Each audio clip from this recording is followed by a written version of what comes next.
যদি এমন পরিস্থিতি তৈরি হয় তোমাদের বাড়ির কেউ চাইছে না তুমি পৃথিবীতে বেঁচে থাকো,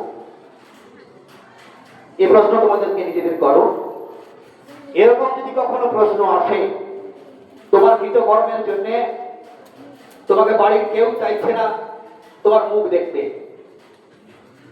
তখন কি তুমি আত্মহত্যা করবে? এই প্রশ্ন নিজেদের কাছে করো, অথবা প্রশ্ন করো আমাকে। সবচেয়ে বেশি শিক্ষিত মানুষ যারা, তারা সবচেয়ে বেশি আত্মহত্যা করে, এ রেকর্ড তোমরা পেয়েছো। যারা আইআইটিতে পড়ে 2026 সালে বোধ হয় 20 জন ছাত্র আত্মহত্যা করেছে। 80তম স্বাধীনতা দিবস উপলক্ষে দু এক কথা বলার আগে আমি ধরে নিতে পারি আমাকে কেউ ভালোবাসে না, তাহলে কি আমার আত্মহত্যা করা একমাত্র পথ? এই কথা আমাকে বারবার ভুগিয়েছে। সেই উত্তর পাওয়ার জন্য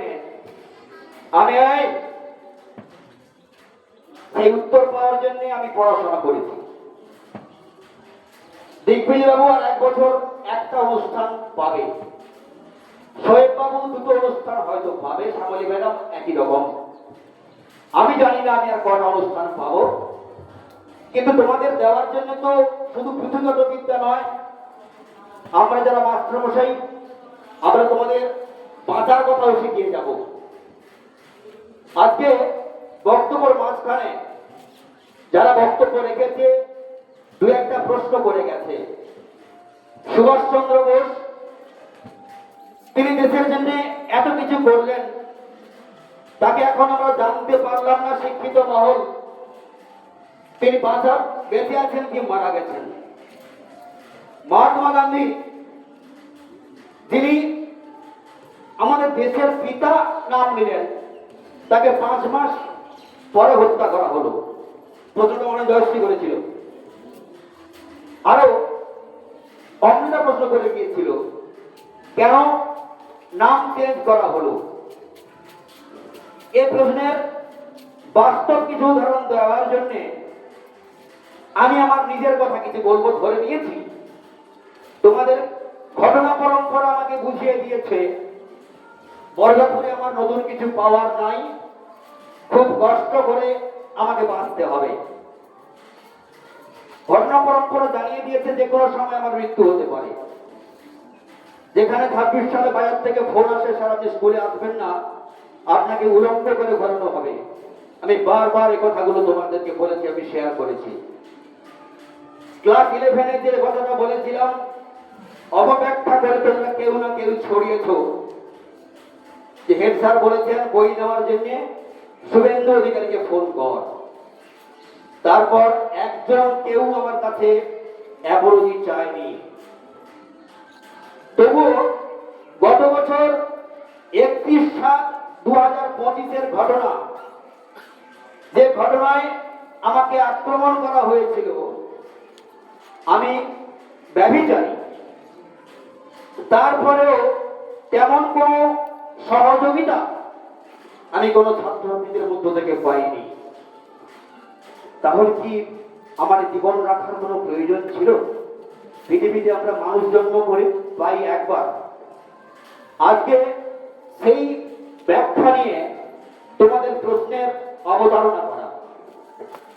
তুমি গীতা পড়ো, মহাপুরুষদের বাণী পড়ো, সেখানে তুমি একটা কথাই পাবে যে তোমার কর্মফল তোমাকে পেতে কি হবে। সেই উদাহরণ যদি আমরা পলাশির যুদ্ধ থেকে দেওয়া শুরু করি, বলো সিরাজউদ্দৌলাকে কে মেরেছিল? তার মাসি ঘটেনি বেগম, তার দাদু সম্পর্কের মির্জাফর,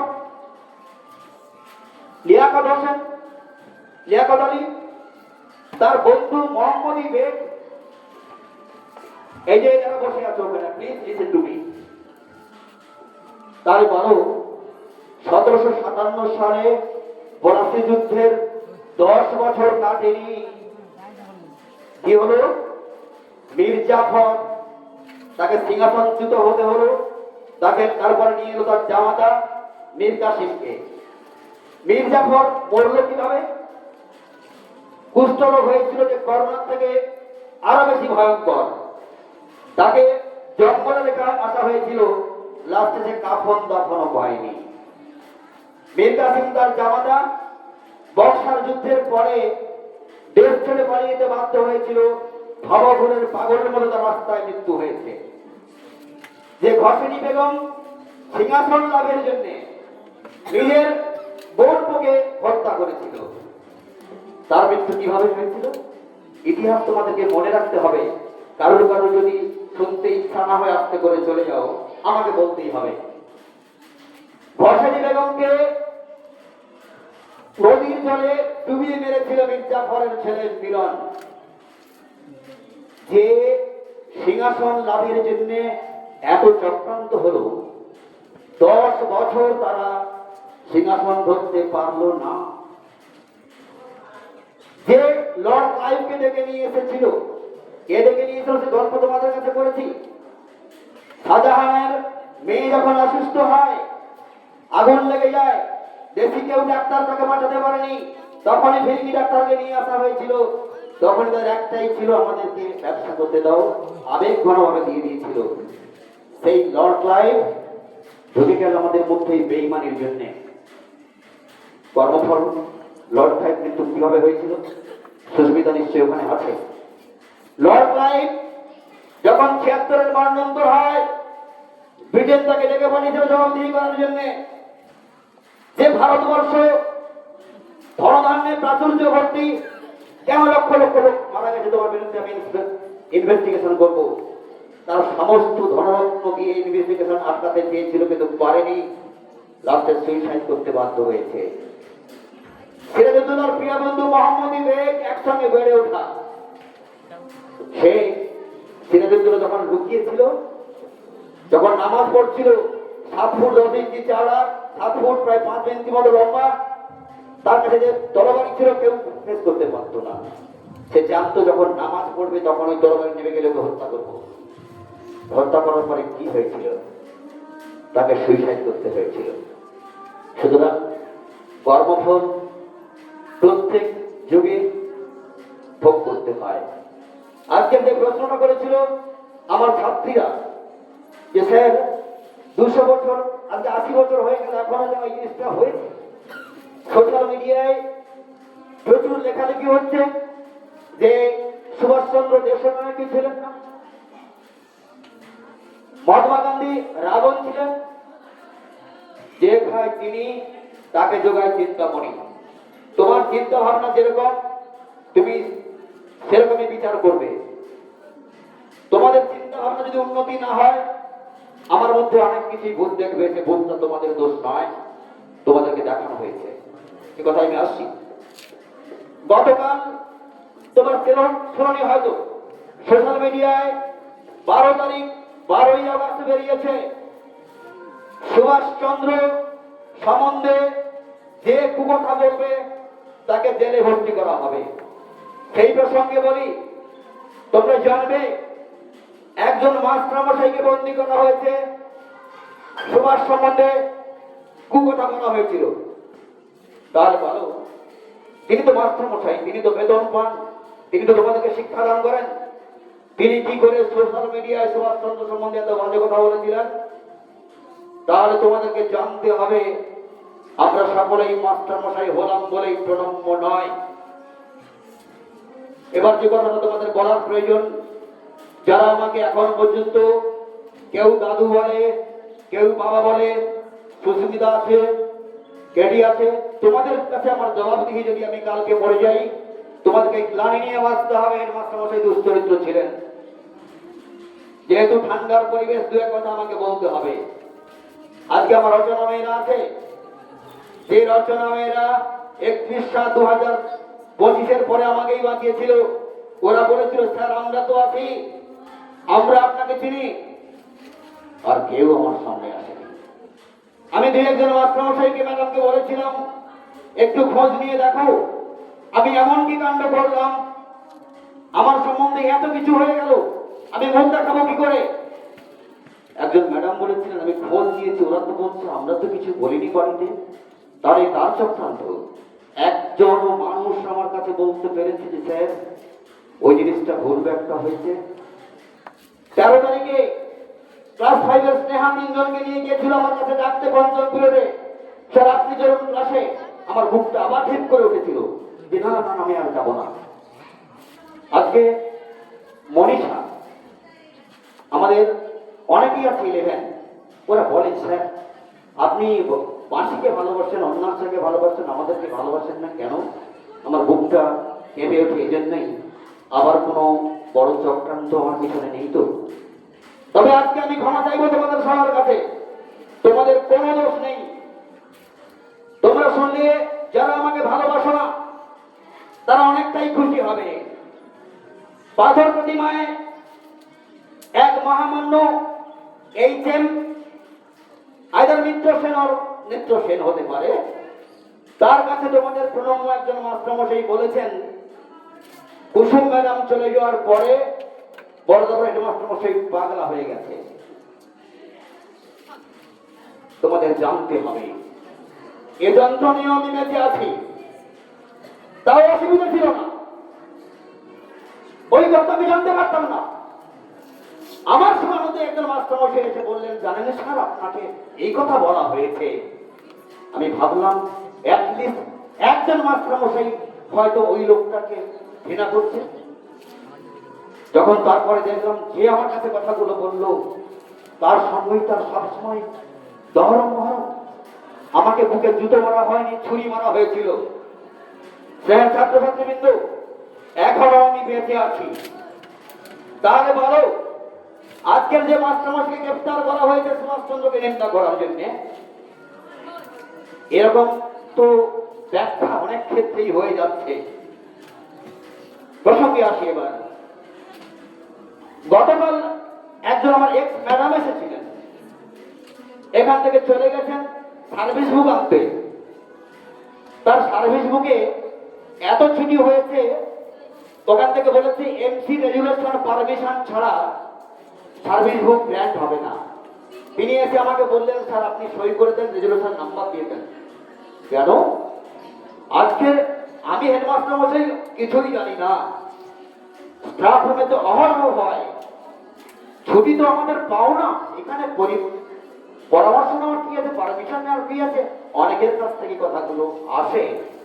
আজকে দিগ্বিজয়বাবু একদিন 1 মাস বা 1 বছর পরে চলে যাবেন। দিগ্বিজয়বাবু আপনি কত বছর MC মেম্বার আছেন? শোয়েববাবু অল্পদিন পরেই চলে যাবেন, আপনি MC মেম্বার আছেন। MC কি ক্ষমতা এটা কি হেডমাস্টার মশাই আপনাদেরকে জানাবে? তাহলে যখন এই কথাগুলো আসে সেই উত্তর আপনাদের দেওয়ার কথা। যারা এখনো পর্যন্ত MC মেম্বার আছেন, সাব কাউন্সিলর মেম্বার আছেন, আপনাদের জানার কথা। আজকে আমাকে কেন বলতে হবে এই বিষয়গুলো? এবার প্রশ্ন, শোয়েব বাবুর কাছে যারা হোস্টেলে থাকেন, অমিত বাবু, এটা হোস্টেলটা আপনাদেরকে কোয়ার্টার হিসেবে দেওয়া হয়নি। এই হোস্টেলটা আমাদের স্কুলের প্রাণ ভাবরা। 14 সাল থেকে যে হোস্টেলের জন্য চলছে, যে গ্র্যান্ট পাচ্ছি, সেই গ্র্যান্ট ছাত্রছাত্রীদের উন্নয়নের জন্য। আচ্ছা শোয়েব বাবুকে আমি প্রশ্ন করি, 1 বছর পরে আপনি চলে যাবেন, আপনার কোন ম্যানুয়ালে লেখা আছে স্টাফ রুম বাদ দিয়ে আপনি আপনার মুষ্টিমেয় কয়েকজন স্টাফকে নিয়ে রুমে আড্ডা মারা? আমি বহুবার বলেছিলাম হোস্টেলে কেউ যাবেন না। হোস্টেলে আমরা যারা সকাল থেকে আসি আমাদের ড্রেস চেঞ্জ করার প্রয়োজন হয়। আজকে শোয়েব বাবু দুঃখের সঙ্গে বলছেন যে স্যার ওখানে আলোচনা হয় আপনি কোচিং এ লক্ষ লক্ষ টাকা আত্মসাৎ করেছেন। সে বাবু চোখে জল আসছিল, বলে স্যার বহু কথা আমি জীবনে করিনি। আপনারা প্রশ্ন করুন, অমিত বাবু সুরজ বাবু কোচিং চালাচ্ছে, কত লক্ষ টাকা লাভ হয়।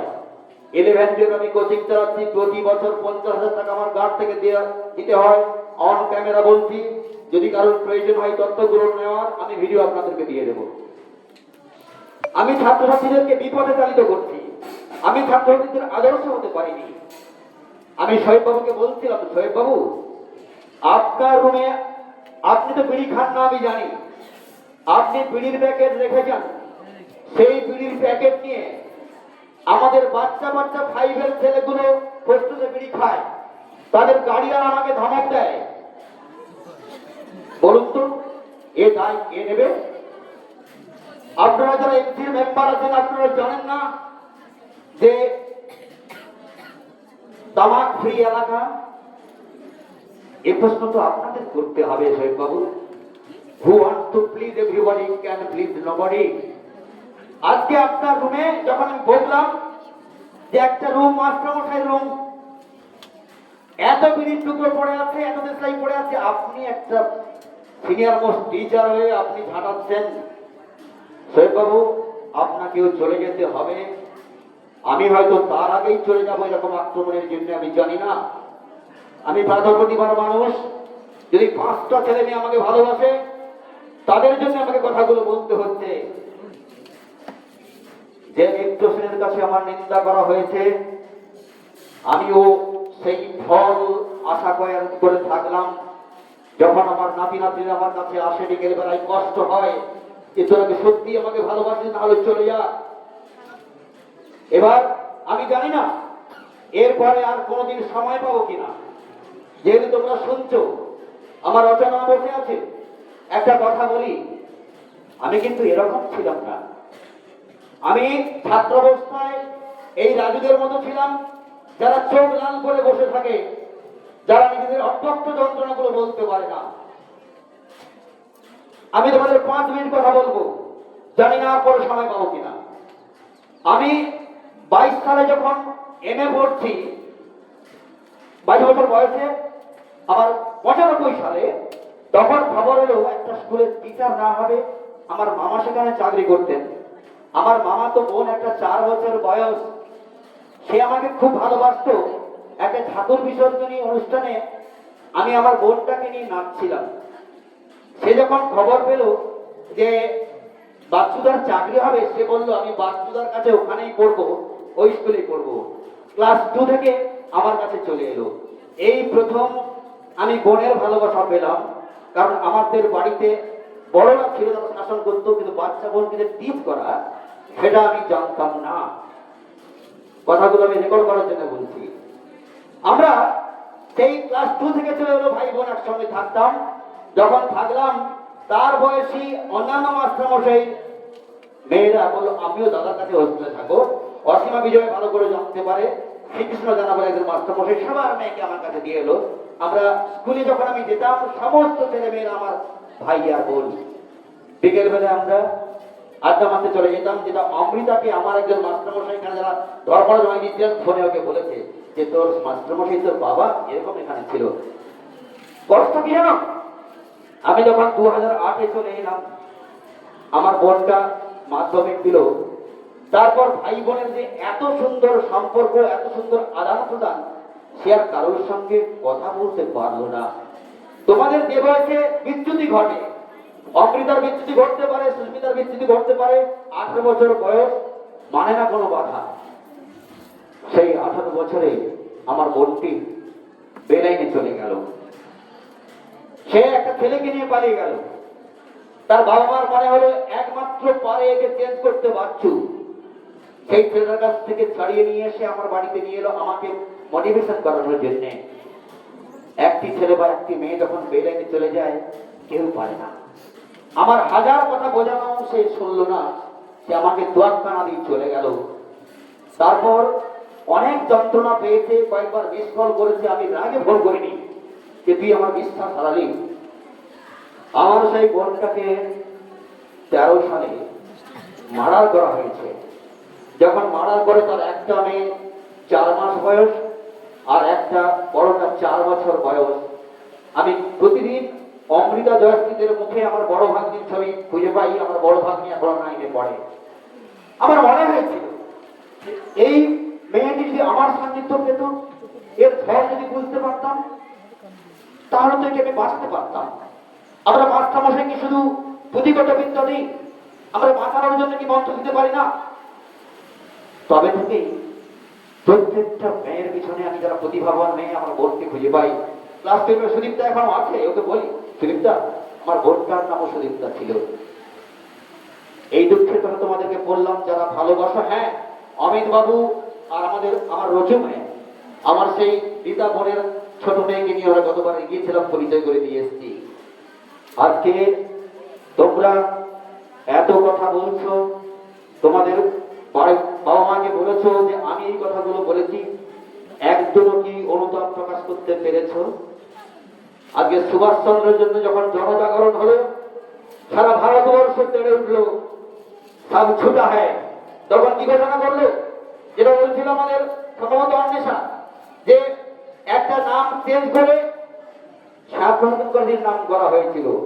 আজকে কি হয়েছে শুনেছ? পশ্চিমবঙ্গে 294টি অফিস করতে হবে নির্দেশ দিয়েছে 12 তারিখে সুভাষচন্দ্র বোস সেবা কেন্দ্র, এবং সেই অফিসগুলো চালানোর জন্য প্রতি মাসে 30,000 টাকা করে আসবে। তাহলে একটাকে তুমি নষ্ট করতে গিয়ে 294টা পেয়েছো। সরকার থেকে অর্ডার এসছে, প্রতিটা স্কুল অফিসে নেতাজির ছবি মাস্ক রাখতে হবে। বলো, স্বাধীনতার পরে 1947 সালে জওয়াহরলাল নেহরু এবং বল্লভভাই প্যাটেল অর্ডার দিয়েছিল, কোন থানাতে নেতাজি সুভাষচন্দ্র বোসের ছবি রাখা যাবে না। আজকে কি হলো? আজকে জনজাগরণের মধ্য দিয়ে প্রত্যেকটা অফিসে তার ছবি রাখা হলো। যে জনজাগরণের জন্য বাজার থেকে ফোন হয়, মাস্টারমশাই আপনি স্কুলে আসবেন না। আমি বলি আমি যাব, ওখানে মৃত্যু আমার আনন্দে। 87 বছরের মা বলে, তুই ওখানেই যা, তোকে ফিরতে হবে। আমি একবার আবেদন করতে চেয়েছিলাম, দেবাশিস বাবু জানেন, দুর্গাঞ্জলি মিলন বিদ্যাপীঠে আমি আবেদন করবো, বলেন না তুই ওখানেই যাবি। ছাত্রছাত্রী কিন্তু বাঁচার জন্য অনেক কিছুর প্রয়োজন। সারা পৃথিবী তোমাকে বলবে না তোমার স্থান নেই, কিন্তু না, পৃথিবী মাকে জন্ম দেয়নি, আমার বাবা মা জন্ম দিয়েছেন। যদি বাবা মাও বলেন, তখন আমাদের কি বলেছেন? যিশুখ্রিস্ট কি বলেছেন? তোমরা প্রত্যেকে আমার হাতের তালুতে তৈরি। বাবা মা ভালোবাসতে না পারে, মা ভালোবাসতে না পারে, একটা মা তার নিজের সন্তানকে খুন করতে পারে। তোমরা পড়েছে না বলুন আমাদের মানুষের পেটে, কিন্তু আমরা ভগবান আছে, আমরা কিন্তু বলবো না। যারা এখনো বলছি, প্রত্যেকটি মেয়ে যারা মানসিক কষ্টে আছো, প্রত্যেকটি ছেলে যারা মানসিক কষ্টে আছো, যারা পড়ার বাইরেও অনেক যন্ত্রণা পাও, আমি তোমাদেরকে দিল খুলে বলছি, তোমরা সবকিছু আমাকে ছেড়ে দিতে পারো। একজন মানুষ তার যন্ত্রণার কথা, দুঃখের কথা কোথায় বলতে পারে? নিজের বন্ধুর মন ছাড়া, প্রিয় বন্ধুর মন ছাড়া। আমি তোমাদের বন্ধু হিসেবে সাহায্য করে যাব। আমি আমার কষ্টের কথা বললাম। সবাইকে ধন্যবাদ।